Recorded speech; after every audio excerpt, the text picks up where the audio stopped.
हरिर् नाम हरिर्नामैव केवलम कलौ नस्त्यैव नस्त्यैव नस्त्यैव गतिरन्यथा। श्री श्री गुरवे नमः।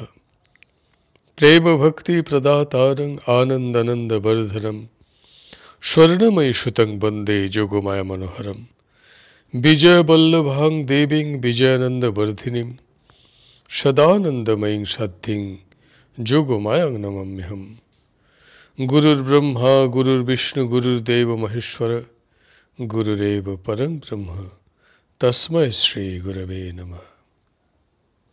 गुरु शिष्य संवाद ग्रंथ होते पाठ। आज আমরা গ্রন্থটির 29তম প্রসঙ্গ তান্ত্রিক সাধন ও পঞ্চমকার আস্বাদন করব। শিষ্য গুরুদেবকে জিজ্ঞাসা করিতেছেন, তন্ত্রে পঞ্চমকার ব্যবস্থা করা হইয়াছে কেন? গুরুদেব উত্তর দিতেছেন, যাহারা নিবৃত্তি মার্গে চলিতে অসমর্থ সেই সকল কনিষ্ঠ অধিকারীদিগের নিমিত্ত তন্ত্রের সৃষ্টি হইয়াছে।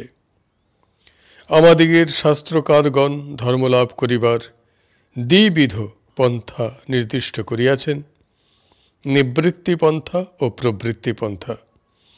নিবৃত্তি পন্থাকে বৈদিক পন্থা ও প্রবৃত্তি পন্থাকে তান্ত্রিক পন্থা বলে।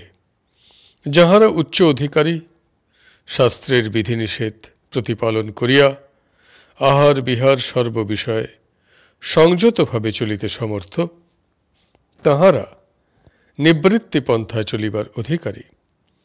কিন্তু পৃথিবীতে সকলে উচ্চ অধিকার লইয়া জন্মগ্রহণ করে না। বিশেষত এখন কলিকাল, যুগ মাহাত্ম্যে মানুষ সর্ববিষয়ী অল্প শক্তি। সুতরাং মানবগণের অধিকাংশেরই শাস্ত্র শাসন প্রতিপালন করিয়া আহারাদি সকল বিষয়ে সংযতভাবে নিবৃত্তি পন্থায় চলিবার সামর্থ্য নাই। যাহারা নিবৃত্তি পন্থায় চলিতে অক্ষম সেই সকল নিকৃষ্ট অধিকারীদিগের জন্য পরম দয়ালু জগৎগুরু ভগবান মহাদেব তন্ত্রে পঞ্চমকার ব্যবহার করিবার ব্যবস্থা করিয়াছেন। আমাদিগের প্রাচীন স্মৃতিকর্তাগণ মানুষের প্রকৃতি অনুসারে ভিন্ন ভিন্ন ধর্মের ব্যবস্থা করিয়া গিয়াছেন। শাস্ত্রে বর্ণধর্ম, আশ্রম ধর্ম, মোক্ষ ধর্ম, রাজধর্ম, আপদ ধর্ম, স্ত্রী ধর্ম প্রভৃতি নানা প্রকার ধর্মের কথা আছে। অধিকার, প্রকৃতি ও অবস্থা অনুসারে এই সকল ধর্মের বিধান করা হইয়াছে। আমাদিগের দেশে শ্যামা পূজা প্রভৃতি যে সকল পূজা প্রচলিত আছে তাহা 3 প্রকার: তামসিক পূজা, রাজসিক পূজা ও সাত্ত্বিক পূজা। তামসিক ও রাজসিক পূজাতে পশু বলি প্রভৃতি হিংসা কার্য করা হয় এবং তামসিক পূজাতে মদ্য ব্যবহার করা হইয়া থাকে। কিন্তু সাত্ত্বিক পূজায় এ সকল ব্যাপার কিছুই নাই। পশু বলি ও মদ্য ব্যবহার সাত্ত্বিক পূজায় নিষিদ্ধ। রাজসিক ও তামসিক পূজাতে দেবীকে আমিষ দ্বারা ভোগ দেওয়া হয়। সাত্ত্বিক পূজায় আমিষের সম্পর্ক মাত্র থাকে না। এই তামসিক, রাজসিক ও সাত্ত্বিক পূজাও অধিকারের তারতম্য ভেদে প্রচলিত হইয়াছে। পৃথিবীতে সকল মানুষের প্রকৃতি সমান নহে। একরূপ প্রকৃতি লইয়া সকল মানুষ পৃথিবীতে জন্মগ্রহণ করে নাই। কাহারও প্রকৃতি সত্ত্বগুণ প্রধান, কাহারও রজ এবং কাহারও বা তমগুণ প্রধান। মানব প্রকৃতিতে সত্ত্ব, রজ ও তম এই গুণত্রয়ের তারতম্য অনুসারে পৃথক পৃথক ধর্মের ব্যবস্থা করা হইয়াছে। ব্রাহ্মণ, ক্ষত্রিয়, বৈশ্য, শূদ্র এই বর্ণ চতুষ্টয় গুণ অনুসারে সৃষ্ট হইয়াছে। চাতুর্বর্ণং মায়া সৃষ্টং গুণকর্ম বিভাগশঃ। শ্রীমদ্ভগবদ্গীতা 4th অধ্যায় 13তম শ্লোক। অর্থাৎ সত্যগুণে ব্রাহ্মণ, রজগুণে ক্ষত্রিয়, তম মিশ্রিত রজগুণে বৈশ্য ও তমগুণে শূদ্র জাতি সৃষ্ট হইয়াছে। এই জন্য ব্রাহ্মণ, ক্ষত্রিয়, বৈশ্য ও শূদ্র এই বর্ণ চতুষ্টয়ের প্রকৃতি ও অধিকার ভিন্ন ভিন্ন হইয়াছে। বর্ণ চতুষ্টয়ের প্রকৃতি ও অধিকার ভিন্নরূপ হওয়াতে তাহাদিগের ধর্ম, আহার, বৃত্তি প্রভৃতি সমস্তই পৃথক পৃথক হইয়াছে। প্রকৃতি ও অধিকারের পার্থক্য বশত শাস্ত্রে ভিন্ন ভিন্ন জাতির জন্য যে ভিন্ন ভিন্ন ধর্মের ব্যবস্থা করা হইয়াছে তাহাই তত্ত্বজাতির উপযোগী। শূদ্র জাতির জন্য যে ধর্ম নির্দিষ্ট হইয়াছে তাহাই শূদ্র জাতির উপযোগী। অন্য বর্ণের ধর্ম তাহার পক্ষে পরধর্ম। এই প্রকার যে বর্ণের জন্য যে ধর্মশাস্ত্রে নির্দিষ্ট হইয়াছে সেই ধর্ম সেই বর্ণের স্বধর্ম, তদিতর ধর্ম পরধর্ম। ব্রাহ্মণের জন্য যে ধর্মশাস্ত্রে নির্দিষ্ট করা হইয়াছে তাহা ব্রাহ্মণের, ক্ষত্রিয়ের জন্য যে ধর্ম নির্দিষ্ট করা হইয়াছে তাহা ক্ষত্রিয়ের, এবং বৈশ্যের জন্য যে ধর্ম নির্দিষ্ট হইয়াছে তাহা বৈশ্যের উপযোগী। শাস্ত্রে শূদ্র জাতির জন্য যে ধর্ম ব্যবস্থা করা হইয়াছে শূদ্র জাতি তাহা সহজে প্রতিপালন করিতে পারিবে। অন্য বর্ণের ধর্ম প্রতিপালন করা তাহার পক্ষে ক্লেশকর। শুধু ক্লেশকর নহে, একরূপ অসম্ভব। সুতরাং শূদ্র জাতির তাহার স্বধর্ম প্রতিপালন করাই স্বাভাবিক ও কল্যাণকর। সে প্রণালী মতো তাহার স্বধর্ম প্রতিপালন করিলে তাহার বৈশ্য জাতির ধর্মে অধিকার হইবে। কেননা মানুষ ক্রমশ উচ্চতর ধর্মের অধিকার লাভ করে। প্রথমে তমগুণের ধর্ম যথাশাস্ত্র প্রতিপালন করিতে হইবে। তমগুণের ধর্ম নিয়ম মতো প্রতিপালিত হইলে রজগুণের ধর্মে অধিকার জন্মিবে। তাহার পর রজগুণের ধর্ম প্রতিপালিত হইলে সত্যগুণের ধর্মে অধিকার হইবে।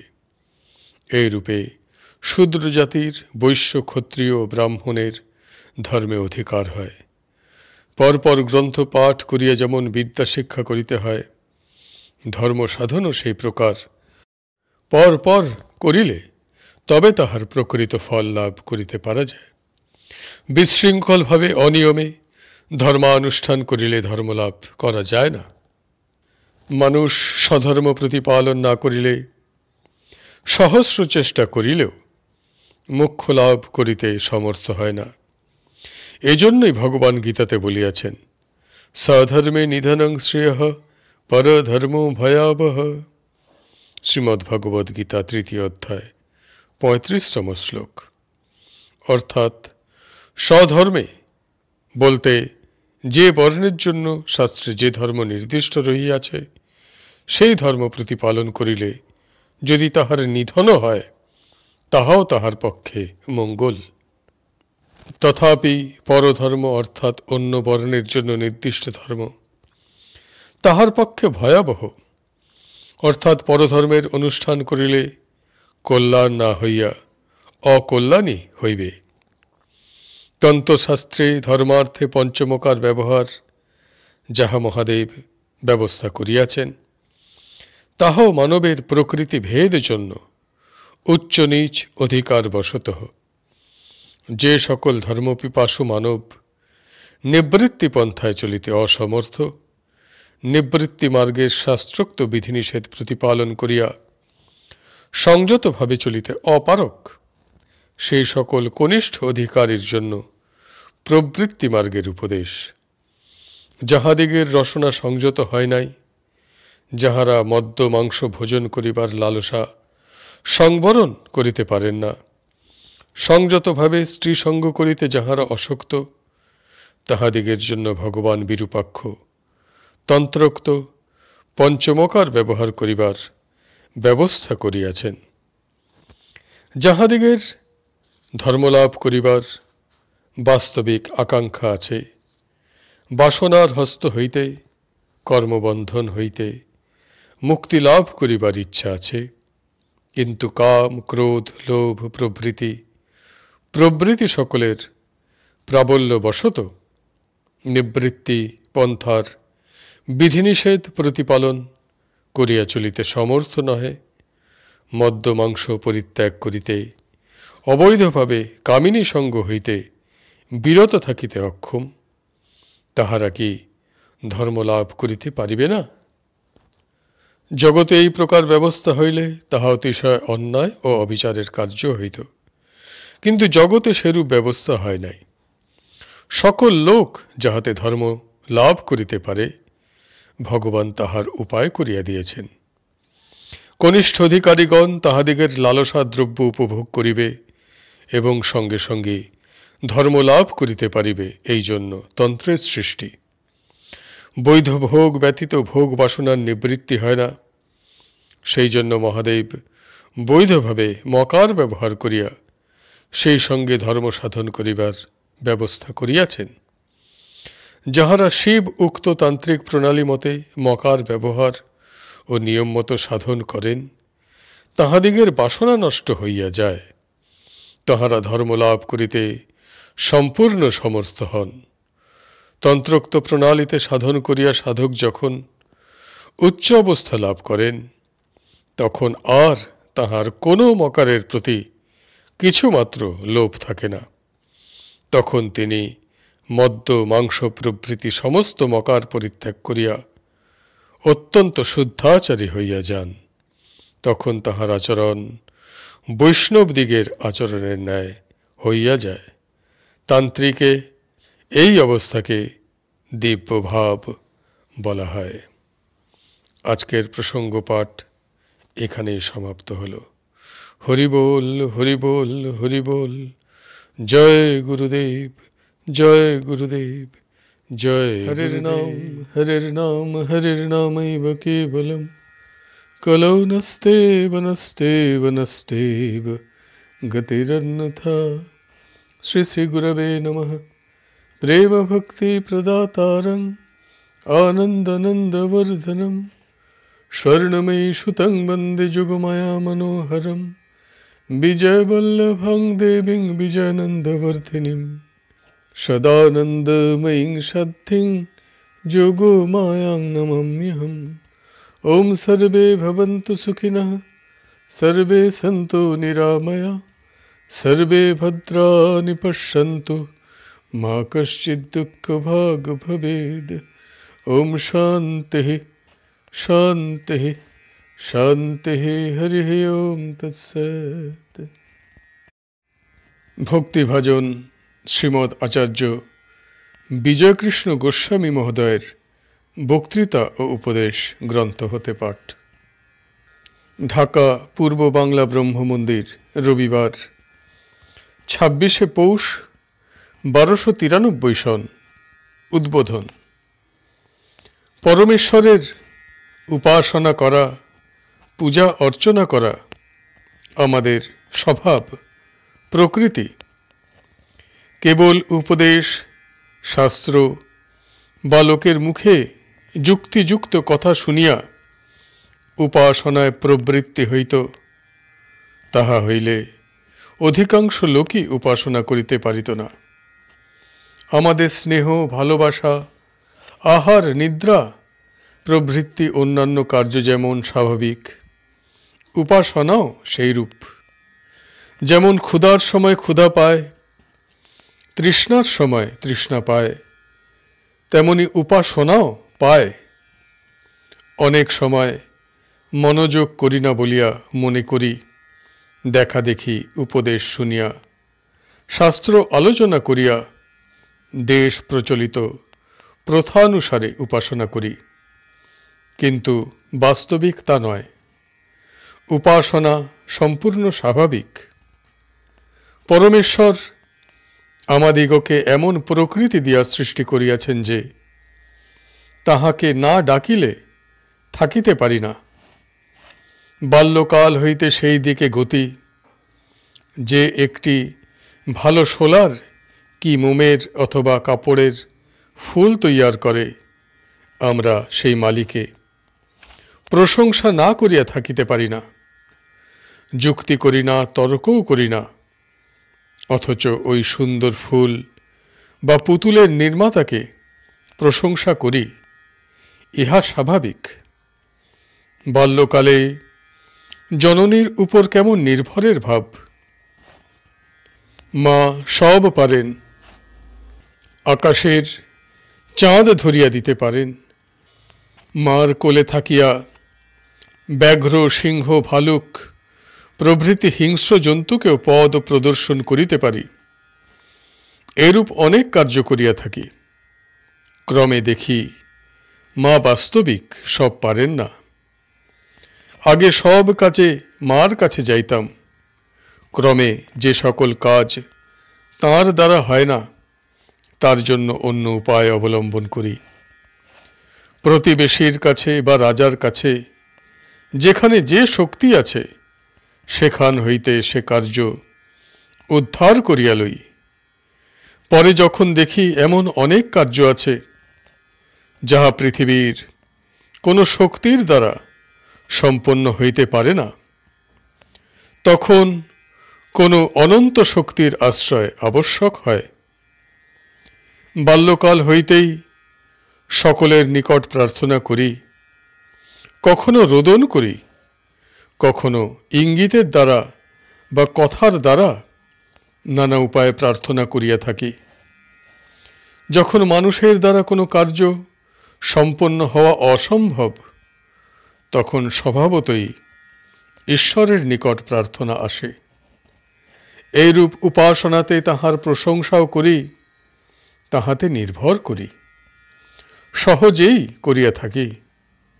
বাল্যকালাবধি তাহার দিকেই যেন টানিয়া লইয়া যায়।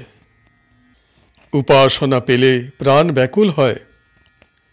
ক্ষুধা তৃষ্ণা না পেলে যেমন আহার পান হয় না, সেরূপ উপাসনা না পেলে উপাসনা সরস বোধ হয় না, কেবল কথা মাত্র বোধ হয়। ইহা আত্মার বিকৃত অবস্থা। রোগ হইলে, বিকার হইলে ঔষধ সেবন করিতে হয়। সেইরূপ আত্মার স্বভাব বিকৃত হইলে প্রণালীগত উপাসনা করিতে হয়। এইরূপ সামাজিক উপাসনা কেন করি? না স্বভাবকে আবার আনিবার জন্য। স্বভাবে থাকিলে দিন রাত্রি উপাসনা। যেমন শ্বাস প্রশ্বাস চলিতেছে, শোনিত অবিশ্রান্ত প্রবাহিত হইতেছে, স্বাভাবিক উপাসনাও সেইরূপ। ঈশ্বর নিত্য, তাহার উপাসনাও নিত্য।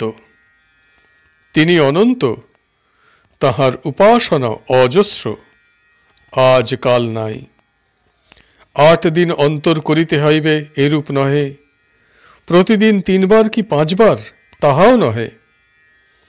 প্রকৃত ধর্মে উপাসনা অনন্ত, অজস্র। যেমন নদীর স্রোতের বিরাম নাই, উপাসনাও তদ্রূপ। তাই প্রকৃত উপাসনা এই অভ্যাস মাত্র, যাহাতে তাহাকে প্রাণের প্রাণ, জাগ্রত জীবন্ত প্রত্যক্ষ দেবতা বলিয়া বুঝিতে পাই। এইরূপ উপায় অবলম্বন করা আবশ্যক।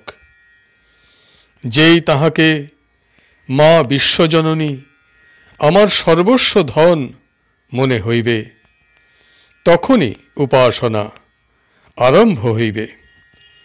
সেই আমার মা জননী আমার দাঁড়াইবা স্থল, আমার সহায় সম্পদ, সকলের মা। এমন যে চিরদিনের প্রাণের সম্বন্ধ, তাহা যাহাতে ভোগ করিতে পারি, সেই জন্য এখানে আসিয়াছি। করুণাময় দীনবন্ধু পরমেশ্বর তাই করুন।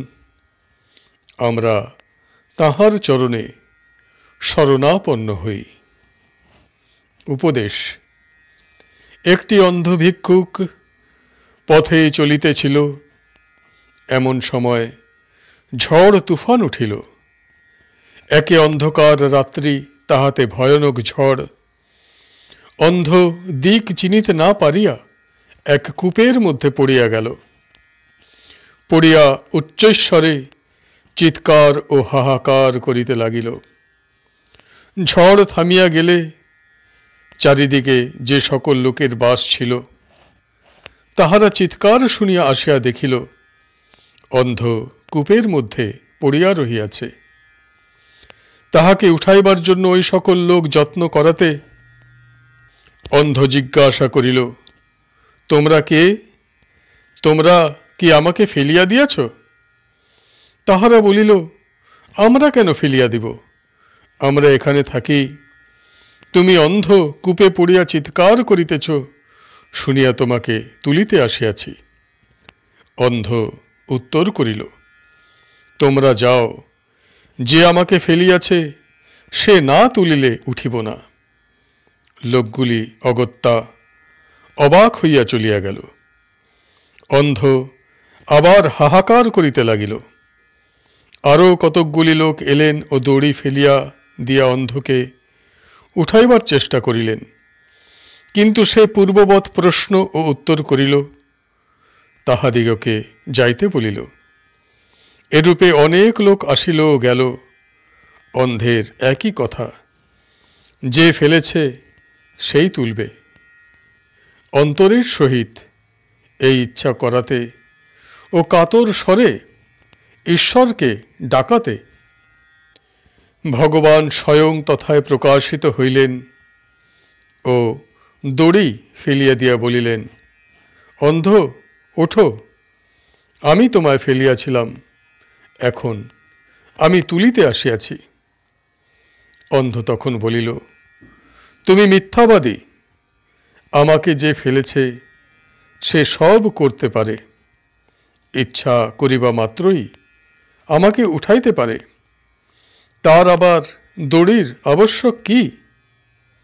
খুব দৃঢ়তার সঙ্গে বিশ্বাসের সহিত এ কথা বলাতে ভগবানের কৃপা হইল এবং তিনি তাহাকে বিপদ হইতে উদ্ধার করিয়া চক্ষুদান করিলেন।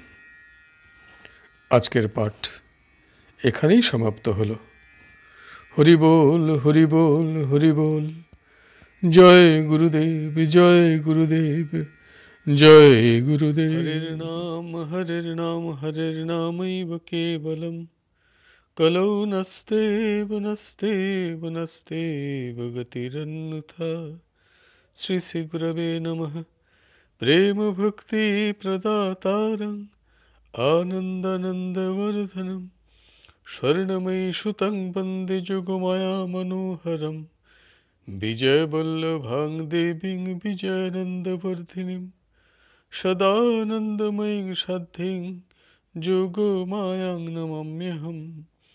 ওম সর্বে ভবন্তু সুখিনঃ, সর্বে সন্তু নিরাময়া, সর্বে ভদ্রাণি পশ্যন্তু, মা কশ্চিৎ দুঃখভাগ ভবেৎ। ওম শান্তিঃ শান্তিঃ শান্তিঃ। হরি ওম তৎসৎ। সার সংগ্রহ মাধুরীমা গ্রন্থ হতে পাঠ। 12ই কার্তিক।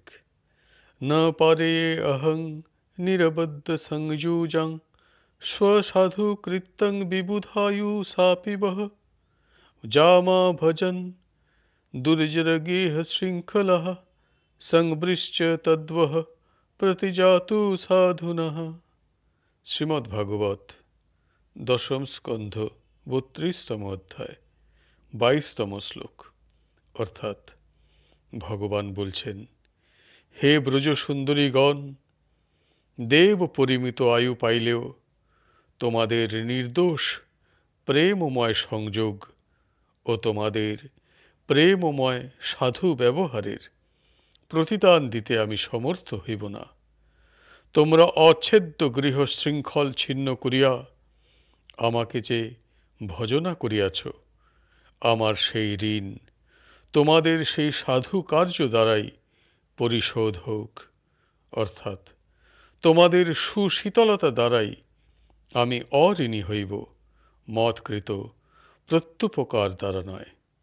শ্রীশুক উবাচ ইত্থং ভগবতো গুপ্তঃ শ্রুত্বা বাচঃ সুপেশলঃ জহুর্বীরহজং তাপং তদঙ্গোপচিতাশিষঃ।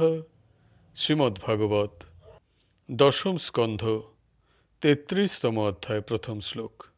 অর্থাৎ শ্রী শুকদেব গোস্বামীপাদ বলিলেন, গোপীগণ ভগবানের এই প্রকার পরম মনোহর বচনাবলী শ্রবণ করিয়া বিরহজনিত সন্তাপ পরিত্যাগ করিলেন এবং তাহার কর ও চরণাদি অবয়ব স্পর্শে তাহাদের সর্বপ্রকার কল্যাণ সমৃদ্ধ হইল। তত্রারভত গোবিন্দরাসক্রীড়ানমনুব্রতৈঃ শ্রীরত্নৈরন্বিতঃ বৃত্তৈরন্যন্নাবদ্ধবাহুভিঃ। শ্রীমদ্ভাগবত দশম স্কন্ধ 33তম অধ্যায় দ্বিতীয় শ্লোক। অর্থাৎ সেই যমুনা পুলিনে শ্রী গোবিন্দ পরস্পর ভুজপাশবদ্ধা প্রেম ভর বিবশা ও অনুব্রতা স্ত্রীরত্ন সহ মিলিত হইয়া রাসক্রীড়া আরম্ভ করিলেন। 13ই কার্তিক। রাসোৎসব সম্প্রবৃত্ত গোপীমণ্ডলমণ্ডিতঃ যোগেশ্বরেণ কৃষ্ণেন তাসাং মধ্যে দয়োর্দয়োঃ প্রবিষ্টেন গৃহীতানাং কণ্ঠে সনিকটং স্ত্রিয়ঃ यं मन्नेरन् नभस्तावद्विमानशतसङ्कुलं दिवौकसां सदा राणामत्तुत्सुकापहृतात्मनाम्। শ্রীমদ্ভাগবত দশম স্কন্ধ 33তম অধ্যায় তৃতীয় শ্লোক। অর্থাৎ গোপী মণ্ডলে মণ্ডিত রাসোৎসব আরম্ভ হইল। অচিন্ত শক্তি সম্পন্ন ভগবান শ্রীকৃষ্ণ গোপীগণের দুই জনের মধ্যে প্রবিষ্ট হইয়া তাহাদের কণ্ঠদেশ ধারণ করিলেন।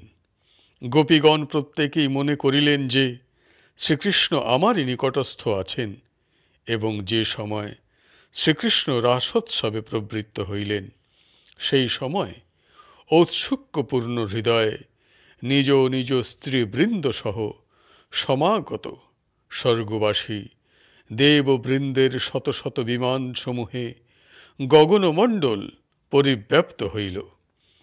তত দুন্দুভয়ো নেদুর্নিপেতুঃ পুষ্পবৃষ্টয়ঃ জগুর্গন্ধর্বপতয়ঃ সস্ত্রীকাস্তদ্যশো অমলম।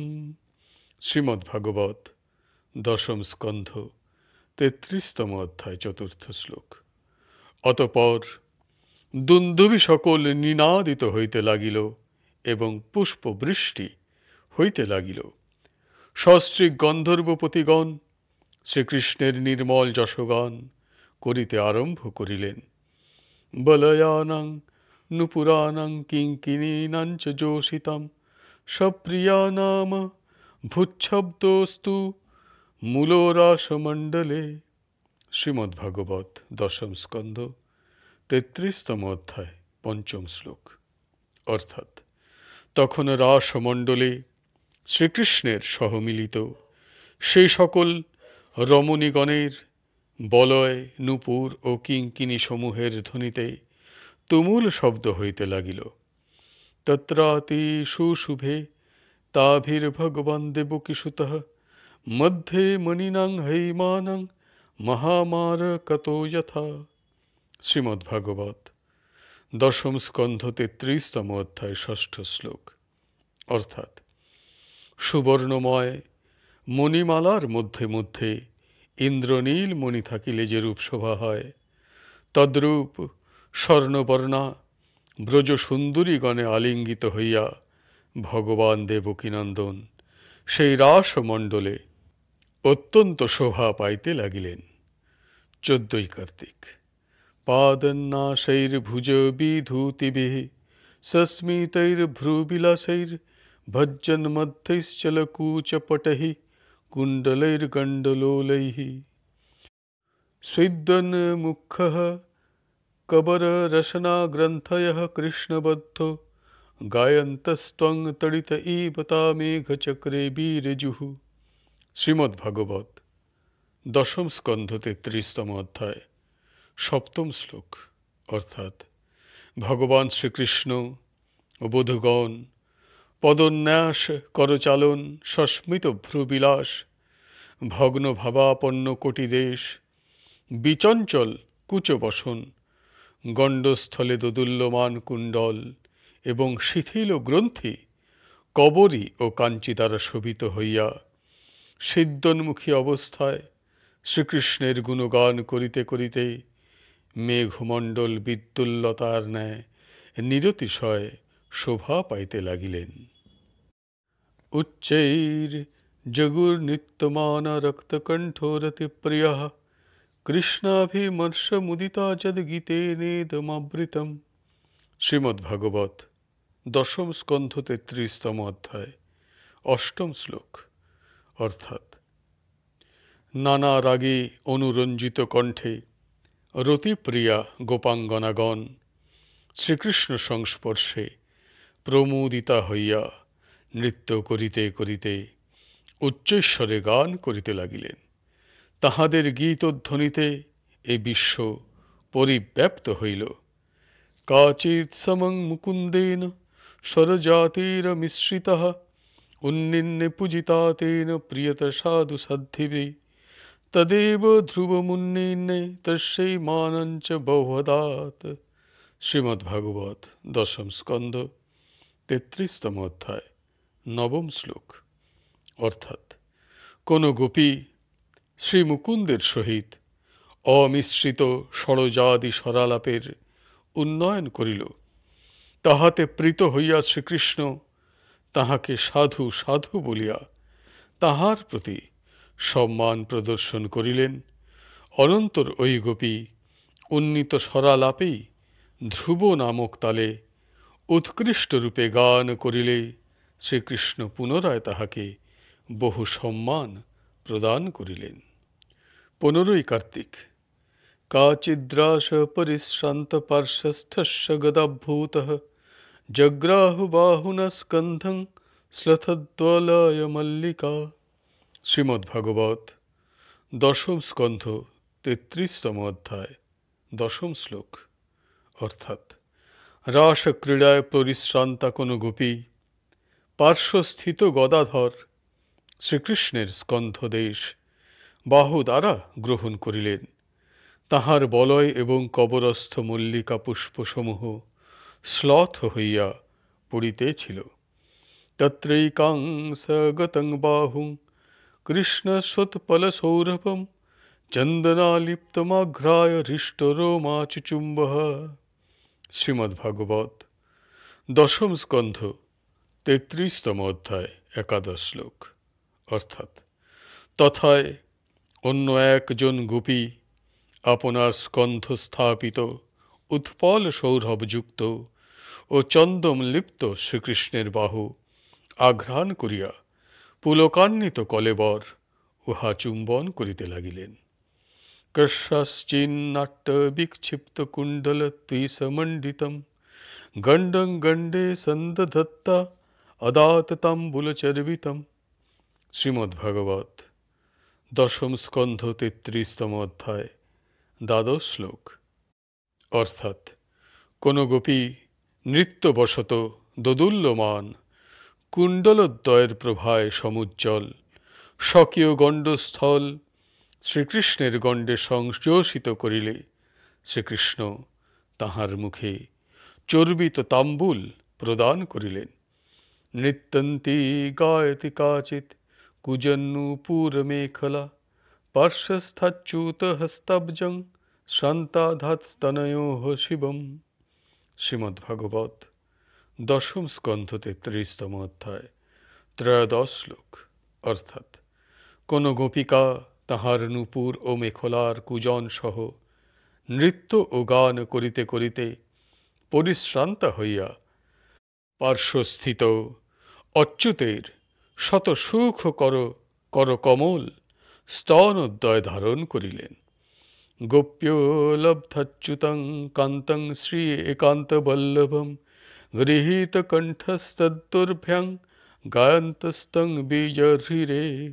শ্রীমদ্ভাগবত, দশম স্কন্ধ, 33তম অধ্যায়, চতুর্দশ শ্লোক।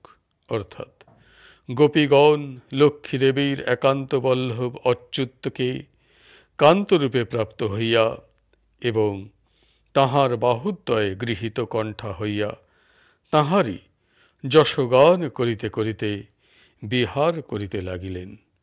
আজকের পাঠ এখানেই সমাপ্ত হল। হরি বল, হরি বল, হরি বল।